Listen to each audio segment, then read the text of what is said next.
Усі мінуси Tesla Model 3 2018 року. Tesla Model 3 2018 року стала дуже популярним електромобілем у світі. Її часто називають революційним автомобілем, який змінив автомобільну індустрію. Але попри популярність і сучасні технології, ця машина має чимало недоліків. У цьому відео поговоримо саме про мінуси цієї моделі, про ті проблеми, з якими можуть зіткнутися власники після покупки автомобіля. Нестабільна якість складання. Один із найвідоміших мінусів цієї моделі – це якість складання автомобіля. У перші роки виробництва компанія Tesla дуже швидко збільшувала кількість випущених машин. Через це іноді страждала якість. Багато власників повідомляли про нерівні зазори між кузовними деталями, наприклад, між дверима, капотом або багажником. У деяких автомобілях можна було побачити різну ширину щілин між панелями кузова. Також іноді виникали проблеми з фарбуванням кузова. Фарба могла бути тонкою або мати мікродефекти. Деякі власники скаржилися,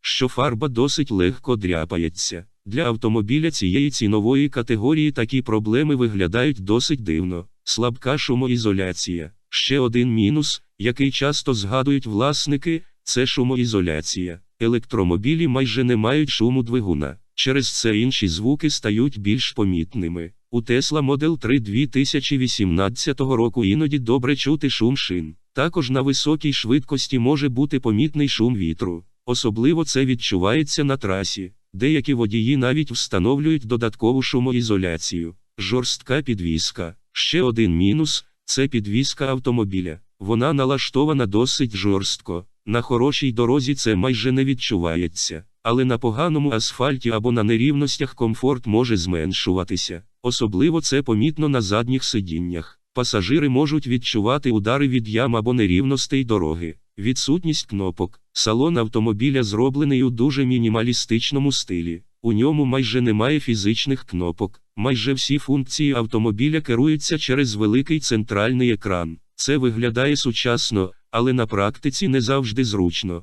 Наприклад, щоб змінити температуру клімат-контролю або відкрити деякі налаштування, потрібно натискати на екран. Під час руху це може відволікати водія від дороги. Багато людей звикли до звичайних кнопок, і їм складно швидко адаптуватися до такого управління. Усі функції залежать від екрана. Ще один мінус пов'язаний із центральним дисплеєм. Якщо цей екран перестає працювати або зависає, водій може втратити доступ до багатьох функцій автомобіля. Через дисплей керується клімат-контроль, навігація, налаштування автомобіля і багато інших систем. І хоча такі ситуації трапляються не дуже часто, іноді система може перезавантажуватися. У цей момент керування функціями автомобіля стає обмеженим. Проблеми з дверними ручками. Ще один мінус – це дверні ручки. Вони мають незвичайну конструкцію. Щоб відкрити двері, потрібно натиснути на одну частину ручки, після чого інша частина висувається.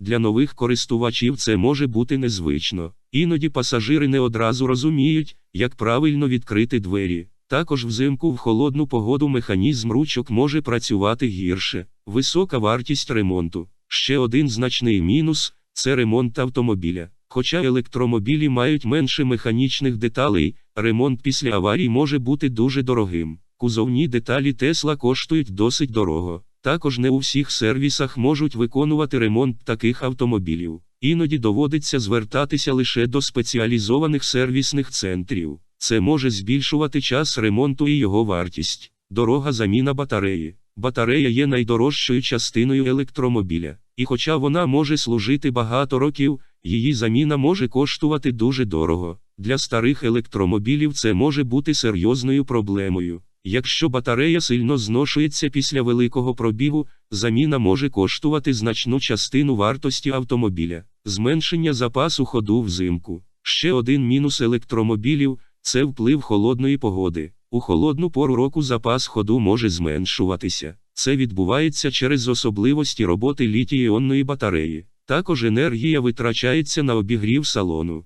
У сильний мороз запас ходу може зменшуватися досить відчутно. Залежність від зарядної інфраструктури. Ще один недолік – це залежність від зарядних станцій. Якщо у місті мало зарядних станцій, користуватися електромобілем може бути складніше. Особливо це стосується далеких поїздок. Іноді водіям доводиться планувати маршрут з урахуванням місць для зарядки. Час зарядки. На відміну від звичайного автомобіля, електромобіль не можна заправити за кілька хвилин. Навіть швидка зарядка займає певний час. Іноді це може бути незручно під час довгих поїздок. Проблеми з сервісом. У деяких країнах сервісна мережа Tesla не дуже велика. Через це іноді доводиться чекати на ремонт або обслуговування. Також деякі запчастини можуть доставлятися досить довго. Зниження вартості автомобіля. Ще один мінус – це швидке зниження ціни на вторинному ринку. Технології електромобілів швидко розвиваються. Через це нові моделі можуть мати значно кращі характеристики. Це впливає на ціну старіших автомобілів. Підсумок. Tesla Model 3 2018 року – це сучасний електромобіль з багатьма інноваціями. Але попри всі переваги, ця модель має і ряд недоліків. Серед них якість складання, жорстка підвізка, залежність від зарядної інфраструктури, висока вартість ремонту та зменшення запасу ходу взимку. Тому перед покупкою такого автомобіля важливо враховувати не лише переваги, але й можливі мінуси. Лише тоді можна зрозуміти, чи підходить такий автомобіль для щоденного використання.